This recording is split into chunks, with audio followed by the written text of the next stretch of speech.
Minulý večer sme sa snažili položiť základy o tom, ako Satan začína pracovať v našom živote už v skorých štádiách nášho života a snaží sa vybudovať pevnosti v našich mysliach, čo znamená, že nám klame v citlivých oblastiach a vkradne sa do nášho myslenia alebo vnesie svoje klamstvá a myšlienky do našej mysle, takže žijeme svoje životy s tým, že veríme klamstvám, ktoré potom spôsobia, že sa nesprávame správne. Takže toto robí každému a potom ideme von a snažíme sa so všetkými vychádzať a celé sa to stane jedným veľkým nepodarkom.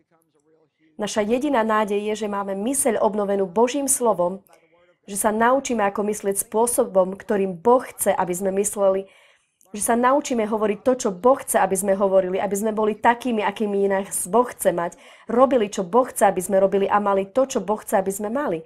Každý by povedal, áno, chcem mať to, čo Boh chce, aby som mal. V tom prípade musíte ísť zo pár krokov späť a znova začať s tým, že sa naučíte myslieť rovnako ako Boh. Myslím si, že mnoho ľudí si myslí, tak ako ja počas mnohých rokov, že na tom, ako rozmýšľam, nezáleží. Nevedela som ani to, že s nimi môžem niečo urobiť. Rozmýšľala som o hocičom, čo vpadlo do mojej mysle. Keď som sa ráno zobudila, že ma napadla myšlienka, som deprimovaná, potom som celý deň chodila deprimovaná. Ani som sa nesnažila to prekonať. Nevedela som, že môžem tie hradby strhnúť.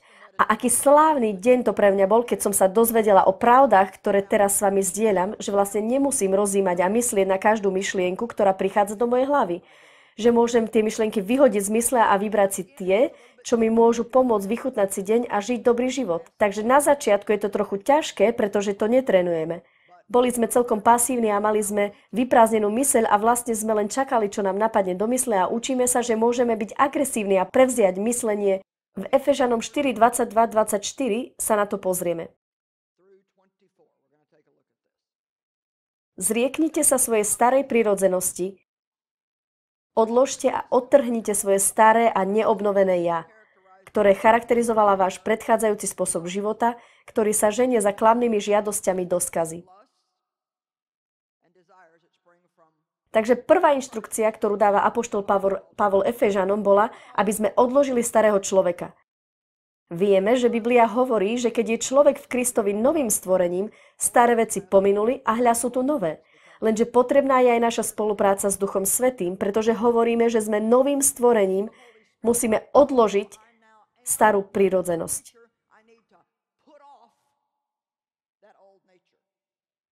Nasledujúci verš hovorí, neustále, všetci povedzme, neustále obnovujte svoju myseľ, majte čerstvý mentálny a duchovný postoj. A ďalší verš hovorí, a oblečte si novú prirodzenosť, obnoveného seba, samého, ktorý bol stvorený na Boží obraz, podľa Boha, v spravodlivosti a pravej svetosti. Takže vidíme, že musíme odložiť starého človeka, oblieť si nového človeka a prestať žiť spôsobom života, ktorými sme žili predtým, začať žiť spôsobom života, akým máme žiť podľa Božej vôle. Mostom medzi predchádzajúcim a budúcim životom je neustále sa duchovne obnovovať premenou zmýšľania. Tam, kam ide myseľ, tam ju nasleduje človek. Nie je možné mať pozitívny život a zároveň negatívnu myseľ. Môžete na to povedať amen? Tak to jednoducho nefunguje, že? Dnes vás chcem naučiť, kedy je tvoja myseľ normálna.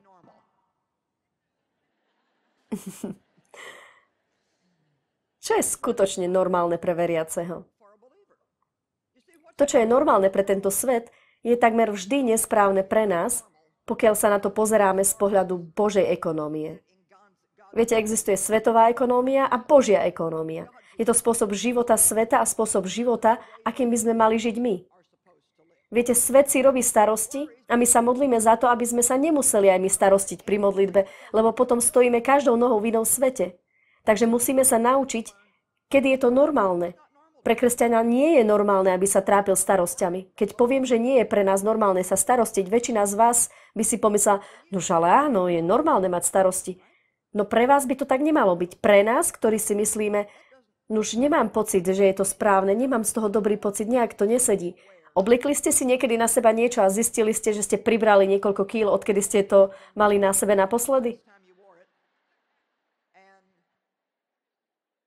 A bolo to veľmi, veľmi, veľmi tesné. Mali ste to oblečené aj tak a nakoniec vám to pokazilo náladu na celý deň. Mal niekedy niekto podobnú skúsenosť? OK. Takže takto podobne sa cítime, keď nosíme veci, alebo si domysle necháme prúdiť myšlienky, ktoré nám už ako kresťanom nesedia. Viete, sú veci, ktoré už na nás dobre nevyzerajú, keď sa staneme kresťanom. Jednoducho vám už nesedia. Možno niekto neveriaci môže mať alebo nosiť ten postoj, rozprávať určitým spôsobom, ale pre vás to už nie je. Nie je to už pre vás správne. Viete, je to vlastne zaujímavé, pretože keď duchovne rastiete, začnete také postoje odkladať a tiež podobné myšlienky. Ako som rástla počas dlhých rokov, uvedomila som si, že nerobím jednu vec. Nenosím to, v čom sa necítim pohodlne. Nemôžem to vystáť, a to či už v telesnej alebo v duchovnej rovine. Takže kedy je vaša duša v normále? Ako máme premýšľať ako veriaci? Takže si myslím v prvom rade, že veriaci by mal mať rozhodnú myseľ. Potrebujeme poznať, ako vedieť, čo chceme robiť a rozhodnúť sa, že to urobíme a nemeniť to každých 5 minút. Kolosanom 3.2 hovorí: myslite, alebo majte myseľ upriamenú na to, čo je hore, nie na to, čo je na zemi. Veď ste zomreli a váš skutočný život je s Kristom ukrytý v Bohu. Myslite a majte myseľ upriamenú. Myslite a majte myseľ upriamenú. Myslite a majte myseľ upriamenú. Neupriamujte svoju myseľ, aby ste ju presmerovali inám. Neupriamujte ju na niečo a potom to nemente. Upriamte ju a zmeníte to, upriamite a zmeníte, upriamite, zmeníte. Môžete sa rozhodnúť, že si dnes upracete doma, nedovolíte ničomu, aby zmenilo vaše plány. Potom vám niekto zavolá a povie: poďme spolu nakupovať. Môžete povedať: nie, ja som upriamila svoju myseľ, ja dnes upratujem. Niekto zavolá a povie: hej, poď so mnou na obed. Nie, ja som sa rozhodla, dnes si upracem dom. Jediný spôsob, aký môžeme dosiahnuť to, čo v živote skutočne chceme dosiahnuť, jediný spôsob, ako byť pravdivý k nášmu skutočnému ja a nasledovať naše skutočné túžby, je zamerať si myseľ na miesto, kam sa chceme dostať. Kde chceš v živote skončiť? Zameraj na to svoju myseľ a prestaň sa rozptýľovať za každým, keď sa otočíš. Je úžasné, aké môžete zažiť víťazstvo, aké veci môžete urobiť, keď svoju myseľ zameriate správnym smerom. Môžete sa to naučiť, inak by vám Boh nepovedal, aby ste to urobili. Ľudia sa ma pýtajú rôzne veci. A jedna z tých otázok je aj táto. Aký máte pocit z toho, že toľko cestujete preto, aby ste mohli robiť to, čo robíte? A ja im poviem: ja neviem, nerozmýšľam nad tým. Nevedela by som vám povedať, aký mám z toho pocit. Bolo by to pre mňa nebezpečné takto rozmýšľať, ako sa pri tom cítim. Pretože keby som začala, možno by som to už nechcela ani robiť. Tak sa nad tým nezamýšľam. Prečo? Pretože som sa už v mysli rozhodla, že budem robiť čokoľvek Boh odo mňa chce, pokiaľ len dýcham. Nerozmýšľam nad tým, čo ma to stojí, alebo viete, musím byť opatrná, keď začnem rozmýšľať nad tým, aké je to ťažké. Niekedy sa mi stane, že sa tam dostanem, keď som veľmi unavená. Počas tých rokov som sa naučila niekoľko vecí. Jedna z nich je, že sa musíte mysľou zamerať a s ničím iným sa v mysli ani nehrať. Takmer pred 6 rokmi som si povedala, že by som mala začať cvičiť. Nikdy predtým v živote som to nerobila. Nechcela som to robiť, nemyslela som si, že mám na to čas, nechcela som byť z toho celá ubolená, nič z toho som nechcela. Môj manžel cvičí už 50 rokov a to je jeden z dôvodov, prečo vyzerá tak úžasne. No ja som necvičila. A jedného dňa som sa na seba pozrela do zrkadla a zistila som, že všetko, čo bolo kedysi tu hore, je teraz niekde celkom inde. A skutočne, naozaj môžem vám povedať, mala som pocit, že som dostala skutočné zjavenie od Boha. Ak chceš byť dosť silná na poslednú tretinu svojej cesty, ak chceš dokončiť to, do čoho som ťa povolal, tak potom to musíš do toho ísť. Musíš to urobiť. Ďakujem vám. Ale ešte viac ako o to, že môžem vyzerať dobre, je to o tom, že budem zdravšia. A viete, máme všetky kĺby, svaly na to, aby sme sa hýbali. Nemali by sme len žiť na gauči, alebo sedieť na stoličke, alebo sedieť pred počítačom. Mali by sme sa hýbať. Takže vás povzbudzujem, aby sme boli počas chvál aktívnejšie, ako sa len dá, pretože pre niektorých je to len jediný pohyb, ktorý budete mať. Ale akokoľvek, toto je pointa. Niektorí ľudia mi hovoria: neznášam cvičenie, neznášam to, neznášam jednoducho ísť do fitka, Nemôžem to vystáť, neznášam to. Viete, myslím si, že sa mi to páči. Vlastne celkom neviem, nepýtam sa to sama seba, jednoducho to robím. Chodím tam pondelok, stredu, piatok, keď som v meste. Ak idem na konferenciu, tak idem v pondelok, utorok a stredu. No na začiatku moja myseľ povedala, nemôžeš ísť predsa 3 dni za sebou. A potom som si pomyslela, prečo by som nemohla ísť 3 dni za sebou? Robím predsa aj iné veci 3 dni za sebou. Prežijem cvičenie 3 dni za sebou. Je úžasné, čo všetko vám vaša myseľ povie a vás to potom zastaví pred tým, aby ste urobili to, čo od vás Boh chce. Takže vám hovorím, zamerajte svoju myseľ na to, čo chcete robiť a prestaňte o tom len dookola premýšľať. Prvý typ mysle, ktorú by mal mať kresťan, je rozhodná myseľ. Potrebujeme mať úplne obnovené mysle. Vo Filipenom 2, verš 5 je veľmi zaujímavý. Hovorí sa tam, zmýšľajte tak, ako Kristus Ježiš, alebo majte rovnaký postoj, cieľ a pokornú myseľ, ako mal Ježiš Kristus. 1. Korinťanom 2.16 hovorí, že máme myseľ Kristovu, že máme jeho myšlienky, pohnútky a zámery. Teda čo znamená mať myseľ Kristovu? To znamená, že keď ste znovu zrodení, dostávate aj novú duchovnú myseľ, ale nechávate si aj svoju starú telesnú myseľ. V Rímanom 8.5 je napísané, lebo tí, čo žijú podľa tela, zmýšľajú telesne, ale tí, čo žijú podľa ducha, zmýšľajú duchovne. A potom sa tam hovorí, a zmýšľať podľa tela je smrť, kým zmýšľať podľa ducha je život a pokoj. Porozmýšľajte nad tým, čo je myslenie podľa tela. Je to, keď začnem o veciach premýšľať a pozerať sa na ne tak, ako sa na ne pozerá svet a nedovolím Duchu Svätému, aby k tomu niečo povedal. Rozumiete tomu zatiaľ? Telesná myseľ, rozum a poznanie bez Ducha Svätého. Nemôžete žiť len podľa toho, čo vám akurát napadne. Nemôžete žiť len podľa toho, čo si myslíte. Musíte ísť hlbšie a naučiť sa, ako vnímať a rozlišovať, čo Boh hovorí v jednotlivých situáciách. Ale myslenie podľa ducha, hovorí Rímanom 8.6, je život a pokoj. Od teraz až na veky. Takže túto myseľ máme aj v sebe, ale musí byť rozvíjaná.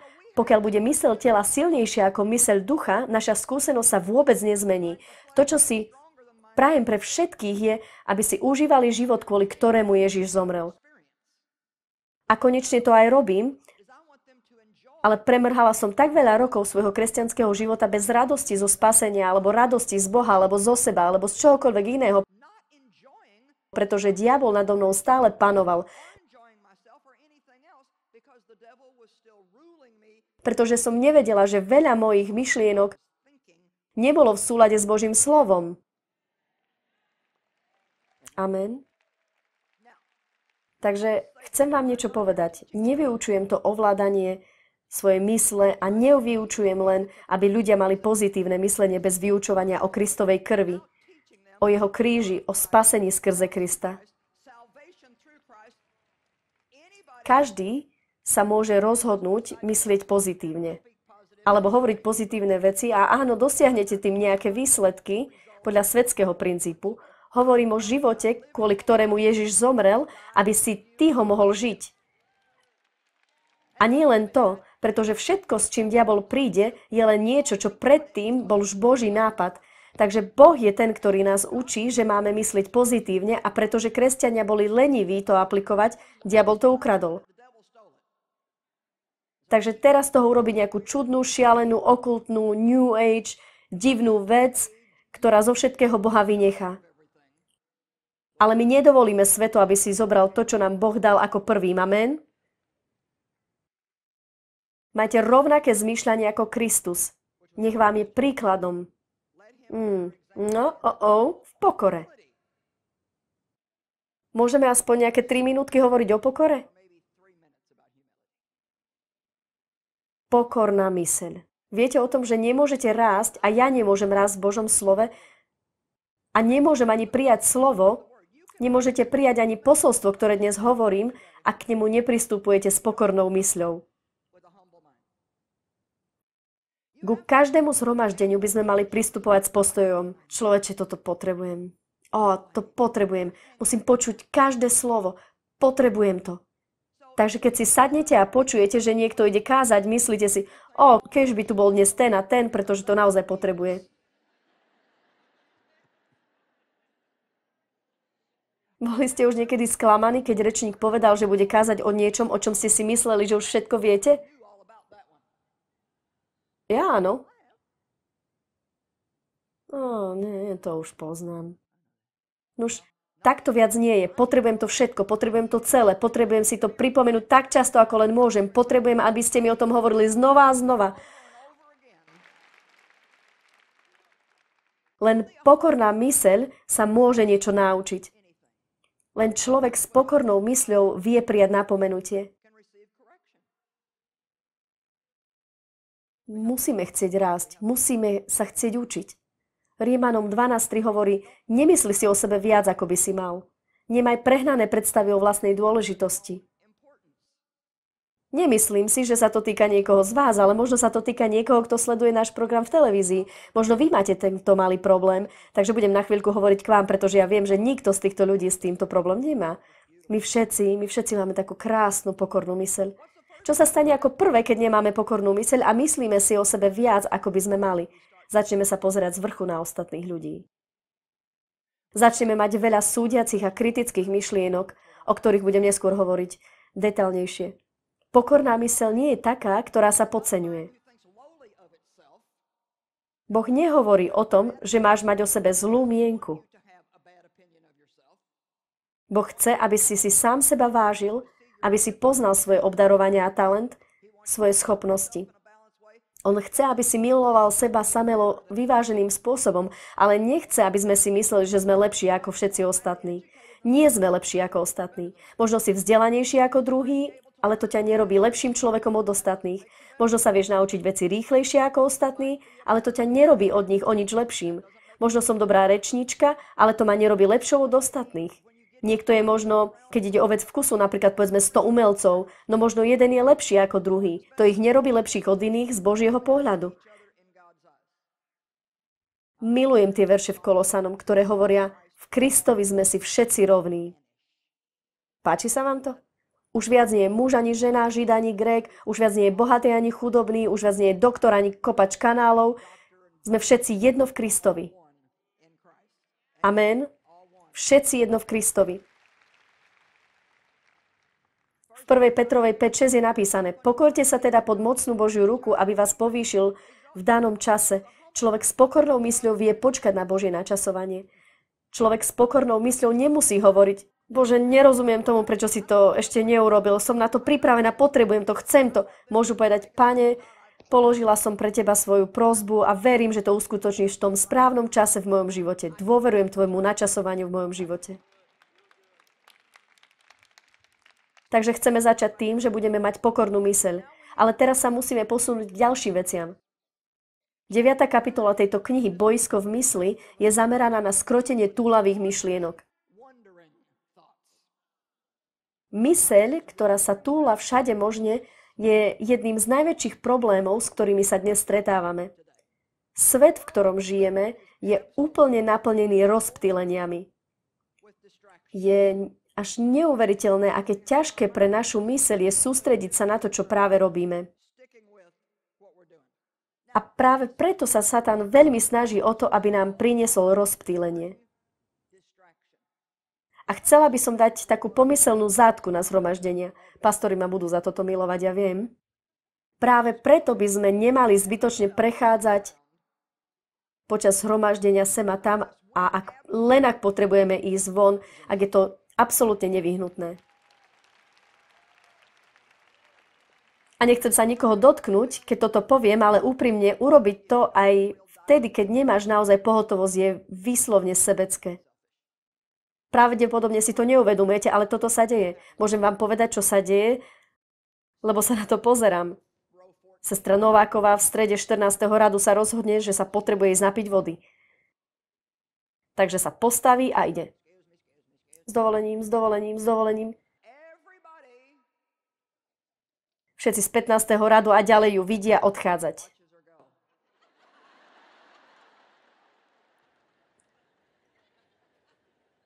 Potom sa pozerá, ako prichádza a ide sa usadiť na svoje miesto v strede radu. A tu pastor si, alebo na mojej konferencii, ja stojím tu hore, vylievam si tu srdce pred ľuďmi, snažím sa skrze slovo zmeniť ich životy. Strávila som hodiny a hodiny príprav. A teraz všetci zo 14. radu akoby odišli dať si kávu so sestrou Novákovou. poobdivovali jej klobúk, a jej šaty sa im celkom nepáčia. Prezreli si ju od hora dole, všetci rozmýšľali, kam len mohla ísť a čo vlastne robí. Žijeme v ére rozptýlenia. Keď idete po diaľnici, je to, ako by ste listovali v encyklopédii. Viete si predstaviť, koľko reklám nám udrie do tváre počas 5 minút cesty?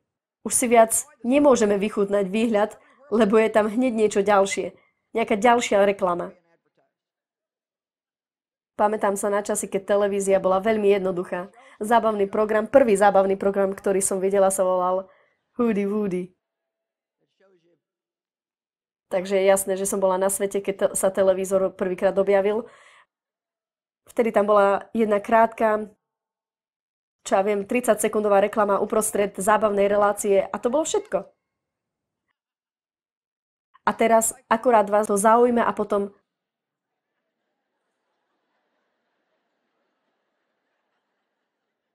úprimne, v skutočnosti sa svet nezmení, takže zmeniť sa musíme my. Jeden z mojich cieľov, a už na ňom nejakú dobu pracujem, pretože mám v tejto oblasti rezervy, mám veľmi zaneprázdnenú myseľ.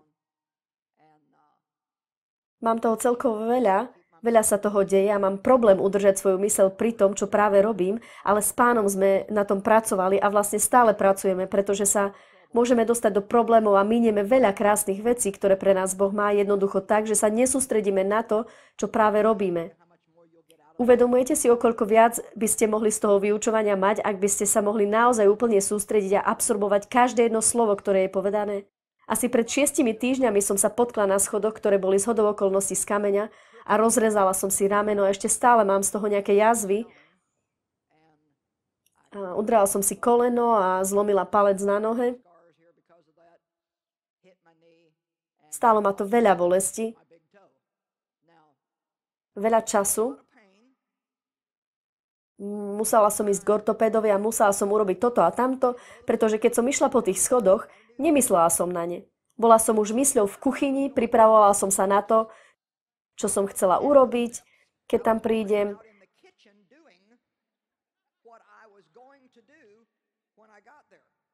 Moja rodina na mňa musí dávať v tomto pozor, pretože som väčšinou o jeden krok dopredu pred tým, kde práve som. Minule som išla autom na pobočku, kde niekto šoferoval a ja som sedela na zadnom sedadle a začala som rozmýšľať nad tým, čo budem robiť, keď prídem domov.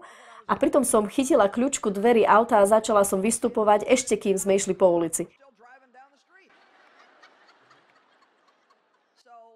Takže veľa nehôd sa môže stať práve vtedy, keď sa nesústredíme na to, čo práve robíme. Takže sa začnime modliť, aby nám Pán pomohol naučiť sa hĺbšie a lepšie sústrediť, pretože sa potrebujeme naučiť, ako si užívať všetko, čo nám Pán dáva, aby sme si užívali. Potrebujeme sa sústrediť. Veciam neporozumieme, pokiaľ sa nesústredíme. Možno často počujete frázu, že rozjímanie nad Božím slovom je veľmi užitočné pre obnovenie našej mysle, ale čo to znamená rozjímať?